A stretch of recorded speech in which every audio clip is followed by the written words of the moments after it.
That's great. Interestingly, one of the things that Deborah was just reflecting on there was the old hymn which says at one point, "Ponder anew on what the Almighty can do." And my title, if you want a title for what I'm going to share today, is called "What Are You Thinking?" Some people say it's an easy question for men to answer. I don't know about you, but I'm going to confess, sometimes when I'm asked, particularly by Tina, what am I thinking, I'll say, nothing. Because I really believe I am actually thinking nothing. I kind of have a nothing box, which I can go into, and there's nothing in it, you know. But am I just by myself there, guys? Or anybody else said that to anybody? Yeah, come on, hands up. Confess, it's good for the soul. You've never said that, have you, Steve? No, nothing. Women, on the other hand, a different thing. Because if you ask, I think, and this is not criticism, but if you ask a lady what she's thinking, she probably would answer with, how many hours have you got? Men are waffles, women are spaghetti in their heads, sometimes. Actually, I'm not sure either of those is really helpful, what I'm going to talk about, but there we are. Do we all accept that we're all fearfully and wonderfully made? Oh, really? How many? About 3 of us. All right, then. Yeah, well done, Leon, because you are. You are fearful and wonderful in every sense. So let's just say that again. We are fearfully and wonderfully made. Thank you. And part of our personage, part of our character is our brain. It's a brain which has 100 billion neurons in it. They're like little nerve cells, and they interact with each other, and they send messages at 200 miles an hour between synapses. And people research this kind of thing and tell us that we have approximately 45 thoughts a minute. And there can be all sorts of thoughts, opinions, ideas, creativity, thinking about memories, all sorts of things. But just think about that for a minute. 45 thoughts a minute. Absolutely. All the O's. Thanks, Leon.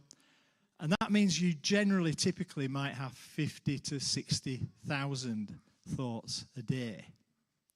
In this meeting, I think it's about 40-odd people here for over a 2-hour period. If you collect all that together, there are probably going to be, and have already started being, about 220,000 thoughts in this group alone, going on as we speak.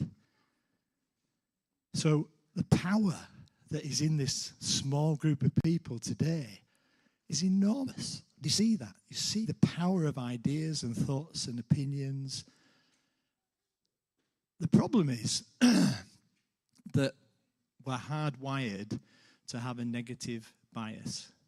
What I mean by that is, from a very early age, probably goes back to prehistoric times, we are wired to give more weight to negative thoughts than we are positive ones. It's because, people say it's because we needed to protect ourselves in earlier times. We always had to think of the worst case scenario and be fearful of it and protect us. And children learn that very early on. So psychologists say that a lot of weight is given to a negative comment by children from the age of 1 in that first year, from when they're born, that first year, than perhaps at times to positive comments. So we have all these thoughts. We have 250,000 of them going on this morning in this very room. And we have a hardwired negative bias.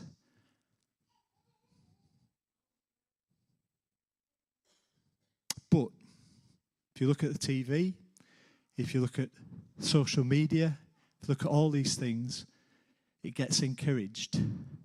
You're fed with information which will tell you that AI is going to be a bad thing.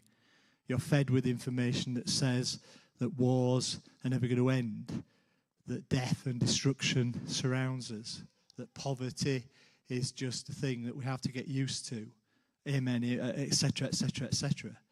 It's not a world as it should be. It's a world that we all have got used to. And it's hard at times. It's hard to actually have a positive outlook on life. And the Apostle Paul, he kind of gave us some guidance on this. And it's in Philippians 4, verse 8. But before Simon puts that up, I'll tell you what Paul's like. Just bear with me. Find it. That's what's about Paul. He was in prison frequently. He'd been flogged severely. He'd been exposed to death again and again. 5 times he'd received 40 lashes from -1 from the Jews. 3 times he was beaten with rods, pelted with stones. 3 times he was shipwrecked. Spent a day and a night in the open sea. He was constantly on the move. He was constantly accused. He ended up in prison in Rome, and although we don't quite know what happened to him, we think he was beheaded.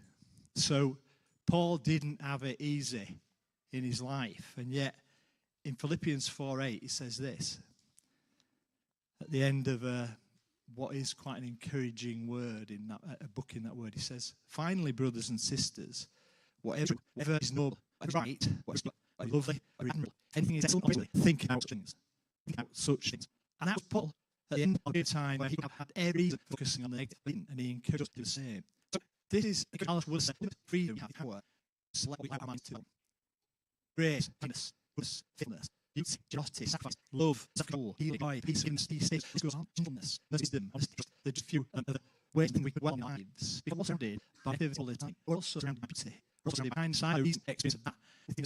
For the woman of my wife who was experienced well, she wanted to see someone on a pavement, fell and broke her shoulder, he wrapped it, he needed metal plate, and well, right, all men, in his healing. And immediately thought, I don't know what's going to happen to his shoulder again. Now, I'm thinking, I'll be with it when she's over the shoulder again. Why am I thinking about this? The kind of children, now you're smiled, brought some lights at the house. Just, you're all amazing. And I'm reflecting now, and remember yourself, how much vision you better make, and so much is great.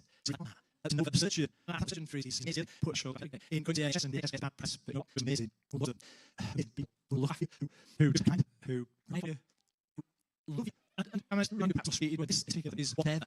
I think it's the king that you're this, and I think I'm a and not just as Christians, right? But there's a lot about looking about joy, play, and losing with the game, and it's Thomas is made to one say but meant to make we win game, and it's absolute pandemonium that's in this team. Actually, that's ever pure is love. So we're surrounded this just surrounded by all things we have to do. You wake up, you sit and you ponder on it. You want to ponder there are so many people had a list of things he wasn't. The end of Tomorrowland. No, that's fucking. But it's reflected. It's all actually. And wolves. I'll tell you about it. Right, so, that's the chief teacher of life. It's a fight inside me. Talking about fight between 2 wolves. That was evil in this sorrowful, rebel, greedy, arrogant, self-pitying, guilty, resents everything, feel inferior. List of lies. He has ego. In the light wolf, it's good. He is love, sympathy, humility, kindness, empathy, generosity, truth, compassion, faith. The same going to you so it's every personal deficit. It's a negativity positive word. Going for a moment. Then he asks him, what will we? They always held, as he said, when you feed, when you give time, one, you send your life hungry. You feed that, that's the one you hand your life. And it's choice.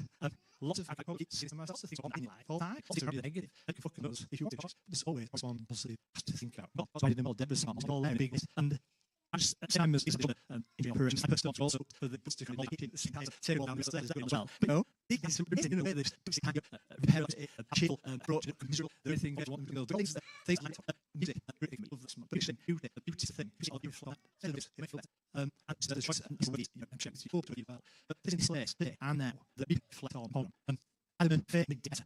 Amen? Yeah, they make better. And we to this I think about what they're doing and it's so sad and so terrible. Let's ponder on something good. Just pick any one of that list. Any one of them. Kindness, goodness, faithfulness, generosity. You think about that and you think about them getting well. Samantha is an amazing example. She's a Paul. You know, she's been through the mangle and back and in the mangle again, and she's there in hospital again. You talk to her, she has a steadfast faith in God and is generally cheerful, because none of us are going to be like some kind of person who goes around thinking everything's wonderful. But she focuses on these things, and that will sustain her. And I'm believing she'll be fully well again, and she will be 100% recovered, and she'll be back in here, largely because of that. Because she chooses to focus on the positive and not the negative. I'm believing that Tina's shoulder will be fully operational again.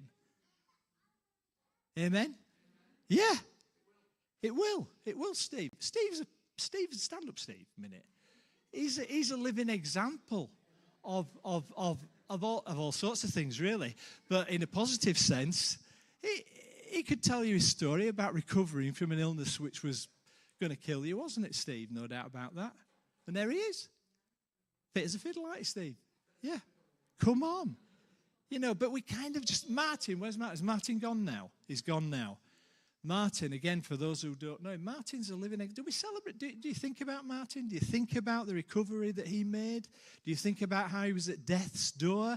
How he was in intensive care and he was on life support machines and all the rest of it? We prayed here for his recovery.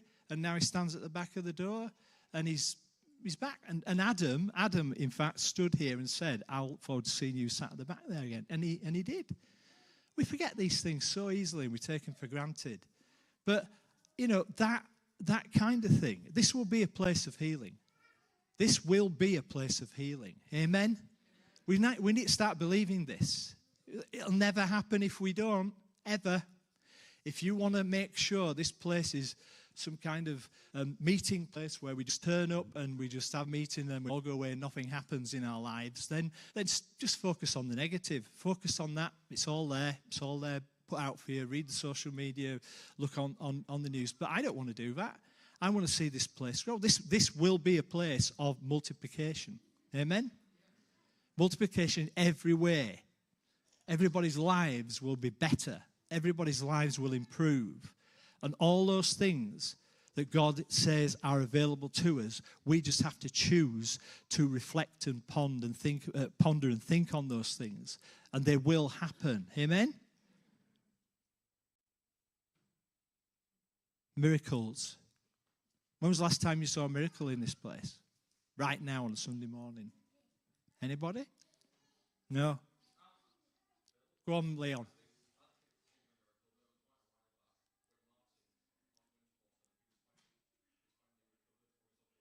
Yeah, that's a miracle, isn't it? Yeah. Do you want to see more of those? Well, I do. I mean, maybe I'm just the only one. I mean, you know, we need to get enthusiastic about this stuff and stop just being asleep, really. Need to wake up and start thinking that these things will happen in our lives and in the lives of those people around us. I want to see some miracles. I want to see some revelation.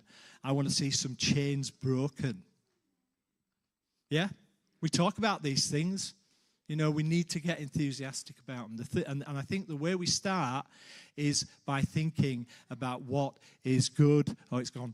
What is good, what is pure, what is praiseworthy. It's big. It's faithful. It's amazing. It's giving us every time I'm so my children. It's so good. You know, life. I see that. Like get through and like and thoughts from it. You know, then what I'm saying is, little people, you people, everything. Oh, but I really speak to the young people. Yeah. It's what? 22. That's pretty young, Leon. Believe me, when you get to my age, most things are. But anyway, what I'm saying is celebrate your young people. Celebrate your young people. And also celebrate your old people as well. Don't look at me when I'm saying that, Anna. But celebrate everybody. Because everybody is important and everybody can give you something positive.